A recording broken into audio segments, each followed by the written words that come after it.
Diasco Foot, le miroir du football de la diaspora congolaise.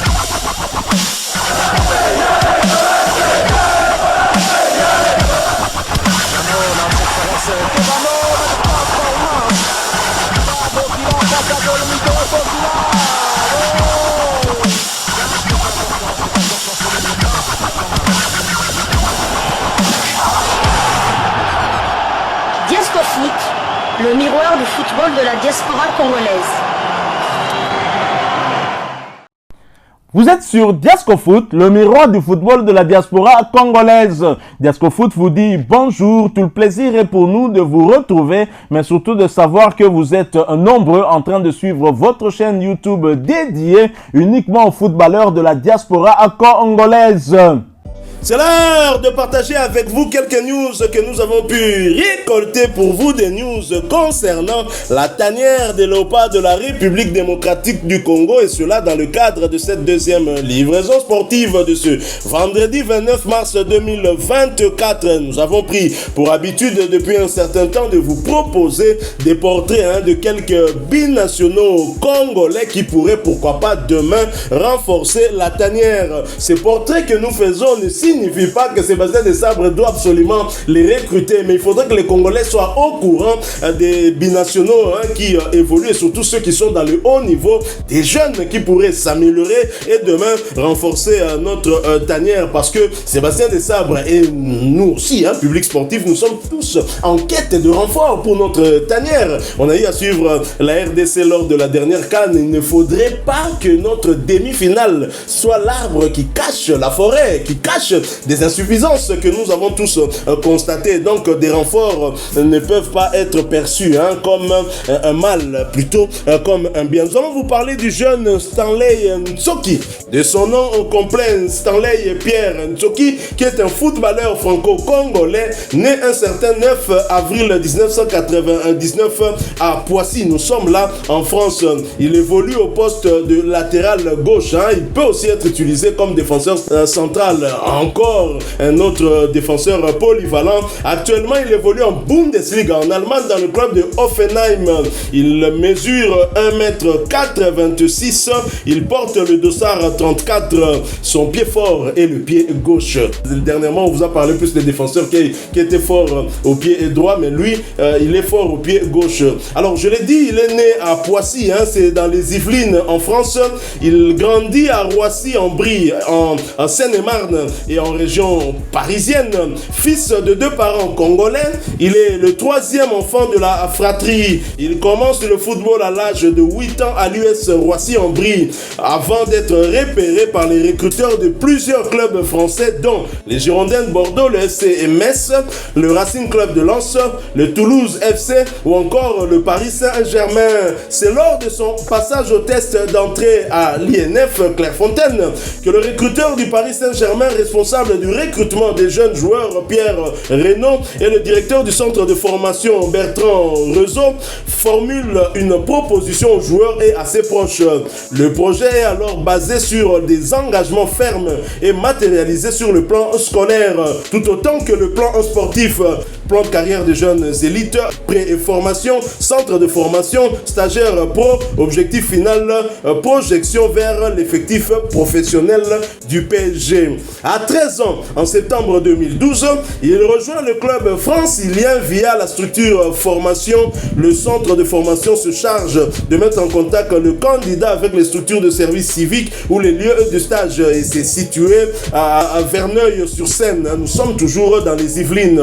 Continuant son apprentissage, il est plusieurs fois sélectionné dans l'équipe de France des jeunes ainsi qu'en sélection régionale Paris-Île-de-France.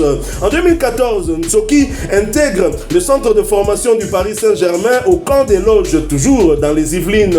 Le 3 novembre 2015, il effectue ses premiers pas dans la compétition la plus prestigieuse de sa catégorie d'âge, la Youth League. À tout juste 16 ans, il est surclassé et remplace Wilfried Kanga à la mi-temps lors du match des U19 U19 du Paris Saint-Germain face à leurs homologues du Real Madrid. Lors de ce match, ils jouent 45 minutes avec des coéquipiers plus âgés, les Titi, génération 96 et 97, dont Christopher Nkunku, Jean-Kevin Augustin, Dan Axel Zagadou. C'est l'équipe adverse composée notamment de Luka Zidane, Achraf Hakimi et Borja Mayoral qui s'impose sur le score de 2-0. Durant cette saison, parmi les U19, l'équipe remporte le championnat U19 cette année-là. À 18 ans, il signe un contrat de stagiaire pro et intègre l'équipe réserve du club. Dans une interview accordée en 2018, il déclare s'entraîner énormément en dehors des entraînements collectifs depuis sa signature. Lors de la saison 2017-2018, il participe de nouveau à la YAF League, toujours avec les U19 du PSG, en prenant part cette fois-ci à 7 rencontres cumulant un total de 574 minutes de jeu. Pendant cette campagne, il est capitaine et fait figure de leader défensif.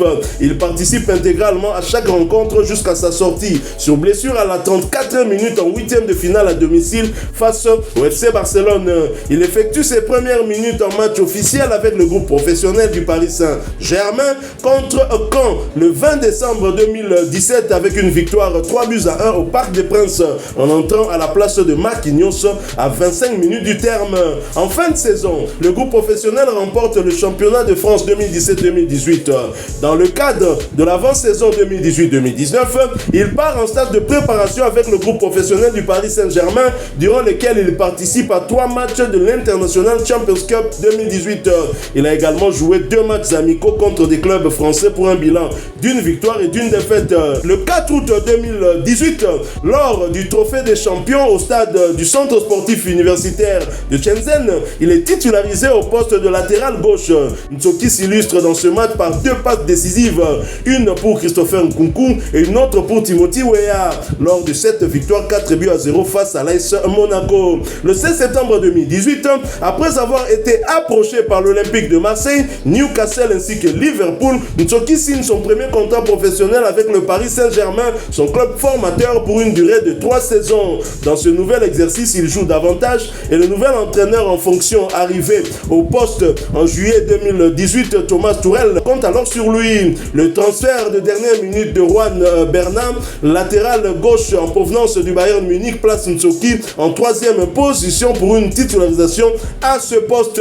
Toutefois, dans un vestiaire où cohabite une pléiade de stars, Neymar, Kylian Mbappé, Denis Alves, Presnel Kimpembe, dont il est proche et qui le prend sous son aile. Vous l'avez compris, un Congolais qui prend sous son aile un autre Congolais. Il participe alors à 12 rencontres de Ligue 1 Conforama, cumulant un total de 696 minutes et 8 titularisations. Ntsoki est notamment titularisé dans le Classico au stade Orange Vélodrome le 28 octobre 2018. Il est aligné d'entrée dans une défense à 3 épaulé par Marquinhos et Thilo Okerer et livre une prestation solide face à Florian Thauvin, entre autres lors de cette victoire sur le rival marseillais 0-2. En pleine progression, il retient l'attention de Sylvain Ripoll, le sélectionneur de l'équipe de France Espoir. Peu de temps après, Ntsoki est convoqué pour la première fois chez les Espoirs.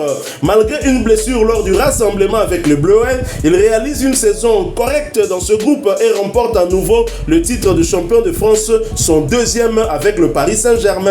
En manque de temps de jeu, il fait part à sa direction de ses envies de jouer dans un autre club. C'est alors qu'il va aller du côté de l'OGC Nice. Durant l'été 2019, auparavant représenté par les frères Dadi et Philippe Mayuma, il se tourne vers la société allemande Rogon.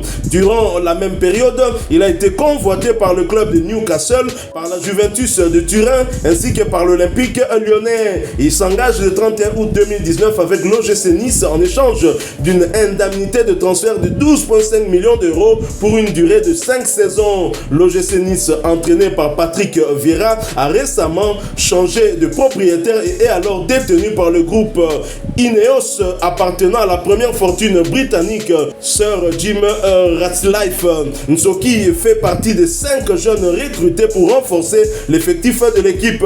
Il joue son premier match sous le maillot niçois le 1er septembre 2020 en déplacement en Bretagne au Roazhon Park contre le Stade Rennais. Il entre sur le terrain à 5 minutes du terme en remplaçant l'Algérien Youssef Attal, puis offre une passe décisive en déviant un ballon de la tête à destination du Sénégalais Racine Koli qui scellera le score du match dans les temps additionnels, 1-2. Cette année-là, Nsoki participe à la plupart des rencontres de sa nouvelle formation, excepté au mois d'octobre lorsqu'il est blessé aux abdominaux pendant tout le mois et manque 5 matchs.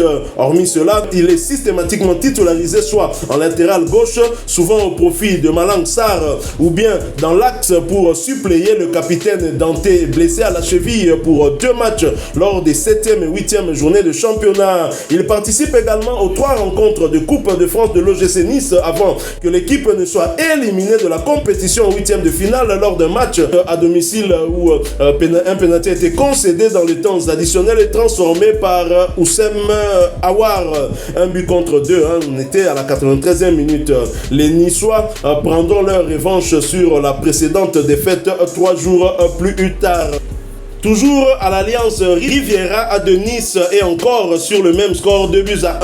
Mais dans une partie électrique cette fois-ci où 2 cartons rouges sont distribués par l'arbitre Frank Schneider.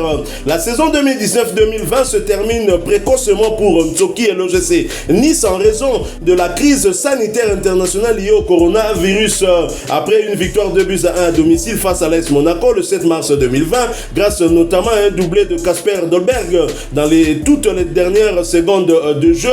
En raison de la pandémie de Covid-19, la saison 2019-2020 des compétitions de sport professionnels en France ne pourra pas reprendre. Le 30 avril, le conseil d'administration de la LFP vote la fin officielle des championnats de Ligue 1 et Ligue 2. Pour déterminer le classement final, la Ligue prend en compte un indice de performance selon le nombre de points marqués sur tous les matchs joués. Cette ultime victoire dans le duel face aux rivaux monégasques leur assure donc également une 5e place au classement. Les Aiglons et Nsoki se retrouvent ainsi qualifiés pour participer à l'édition suivante de la Ligue Europa, directement en phase de poule, car le Paris Saint-Germain, déjà sacré champion, remporte les 2 finales de Coupe nationale. La saison 2020-2021 reprend le 23 août 2020 pour l'OGC Nice avec un match à domicile contre le Racing Club de Lens lors de la première journée. Victoire 2-1. Nsoki, d'abord blessé puis positif au Covid-19, retrouve une place de titulaire seulement le 10 octobre 2020 lors de la 7e journée en déplacement au stade Geoffroy Guichard face à l'AS Saint-Etienne pour une victoire 1-3. Le 22 octobre 2020, Nsoki effectue son premier match sur la scène européenne en tant que professionnel. Lors de la première journée de la Ligue Europa, l'OGC Nice affronte le Bayer Leverkusen à Bayer Arena pour une défaite 6-2. Il est titularisé dans une défense à 3 aux côtés de Dante et Robson Bambou. Lors de ce match, il est opposé à Moussa Diaby qui fut son coéquipier pendant plusieurs années en formation commune au Paris Saint-Germain. Il délivre également une passe décisive pour Amine Gouiri durant cette rencontre, mais l'OGC Nice est éliminé dès la phase de groupe où elle est classée en dernière position. Nsoki prend part à 4 des 6 matchs de son équipe, jouant à chaque fois dès le coup d'envoi. Après 2 ans dans le sud de la France, il quitte l'OGC Nice en fin de saison avec un total de 44 matchs et 2 passes décisives délivrées, et cela toute compétition confondue. Puis vient le voyage vers le pays voisin, la Belgique. Le 24 juillet 2021, il s'engage avec le club de Bruges KV pour une durée de 4 ans en échange d'une indemnité de transfert d'environ 6,5 millions d'euros. Il y découvre la Ligue des Champions avec le champion de la Jupiler Pro League qualifié directement pour la phase des groupes de la compétition. Le tenant du titre belge mise sur le défenseur central capable d'évoluer éventuellement à gauche pour suppléer le départ d'Odilon Kosunu vendu au Bayer Leverkusen quelques jours plus tôt. Il porte dorénavant le numéro 4. Ironie du sort, il affronte son club formateur pour son premier match de Ligue des Champions. Et ensuite, il ira du côté de l'Allemagne dans son club actuel. Le 3 août 2022, il signe jusqu'en juin 2027 avec Hoffenheim. Le montant du transfert est estimé à 12 millions d'euros. Voici son parcours en sélection puisqu'il a eu à jouer pour des équipes d'âge pour le compte de la France. Depuis sa première convocation en 2015 chez les U16, Nsoki évolue dans quasiment toutes les catégories de sélection de l'équipe de France chez les jeunes, progressant continuellement aux espoirs. Le 8 novembre 2018, au lendemain d'un match dans le Classico, il est convoqué chez les Bleuets pour la première fois avec Jean-Philippe Mateta qui évolue alors du côté de Mayence, Jonathan Ikoné de Lille et Matteo Guendouzi de Arsenal dont il est l'ami depuis le centre de formation parisien. Il honore sa première sélection une semaine plus tard, le 15 novembre 2018, en remplaçant Fodé Bayo Touré contre la Croatie Espoir à Beauvais au stade Pierre Brisson pour un match nul, 2 buts partout. Alors voici un peu le nombre de matchs qu'il a eu à jouer depuis qu'il a débuté sa carrière professionnelle.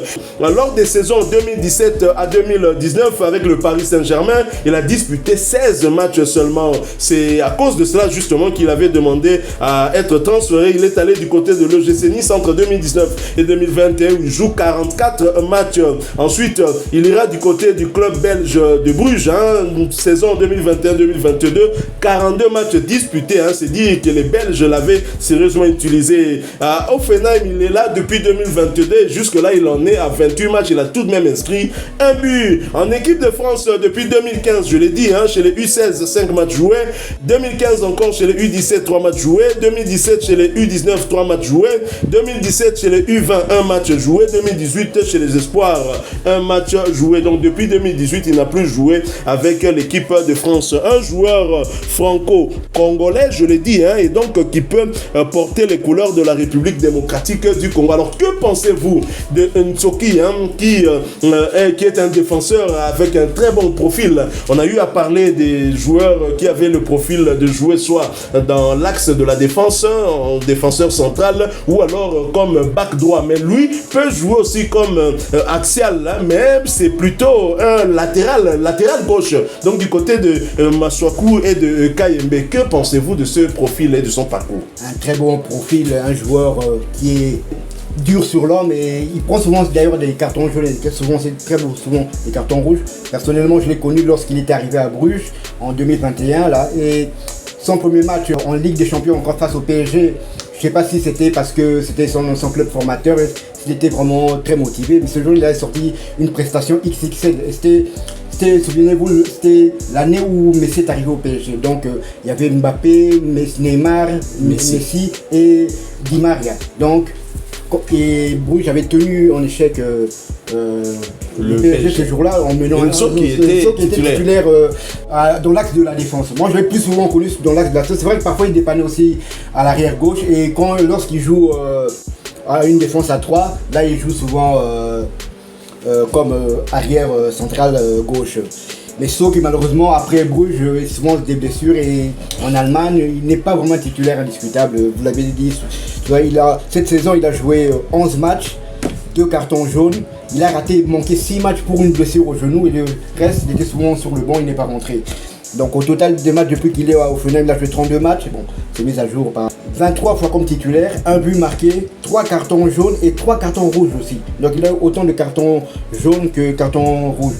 Bon, malheureusement, si je peux dire malheureusement pour la sélection, lorsqu'il est arrivé en Allemagne, Michel Dinze, l'ancien international zaïrois, congolais, et sélectionneur des U20. Justement à l'époque, Dinze était sélectionnaire des U20 congolais. On l'avait mandaté pour aller trouver Tsoki qui jouait à Hoffenheim en Allemagne aussi, donc pour avoir son ressenti par rapport à la sélection. Il avait refusé poliment l'invitation de Dinze, disant que la RDC ne l'intéressait pas et bon, on avait respecté son choix. Mais là c'était en 2022, on est en 2024, jusque là on n'a toujours pas eu d'autres ressentis de sa part, mais il faut pas oublier non plus qu'on ne dit jamais Fontaine, je ne boirai jamais ton eau. Parce que lorsque tu seras déshydraté, tu seras obligé de boire l'eau. Donc on ne sait pas maintenant si, vu que la RDC maintenant est attractive, hein, avec sa 4e place à l'heure de la CAN, peut-être qu'il y a pris goût. Et comme on ne le répétera pas souvent assez, mais même si tu choisis la RDC aujourd'hui, tu n'es pas sûr. D'ailleurs, comment il s'appelle Batou Bissek, elle avait dit tu peux être éligible pour la RDC, mais ne pas être sélectionné dans les 424. C'est clair. La RDC d'aujourd'hui, la RDC de celle des Canoken. Voilà, exactement. Donc voilà. Ben, mais sur ses qualités, c'est vraiment un joueur à suivre et on continuera à suivre ses performances à Offenheim.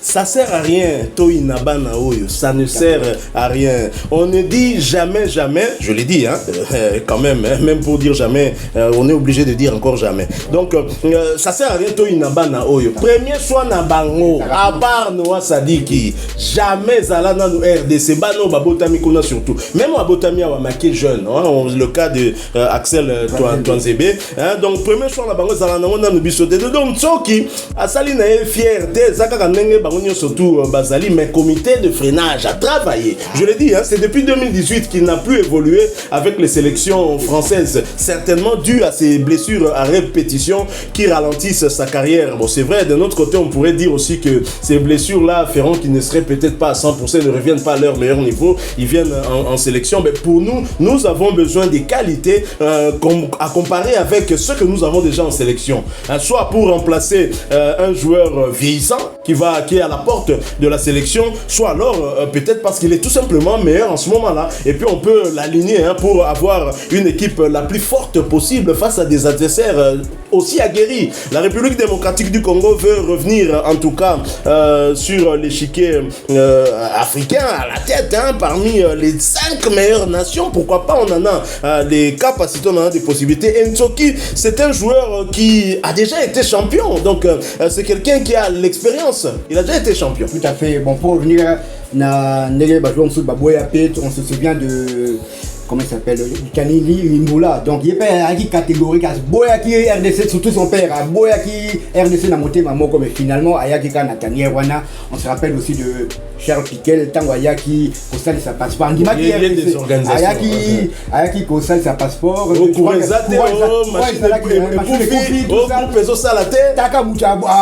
Suisse. Ça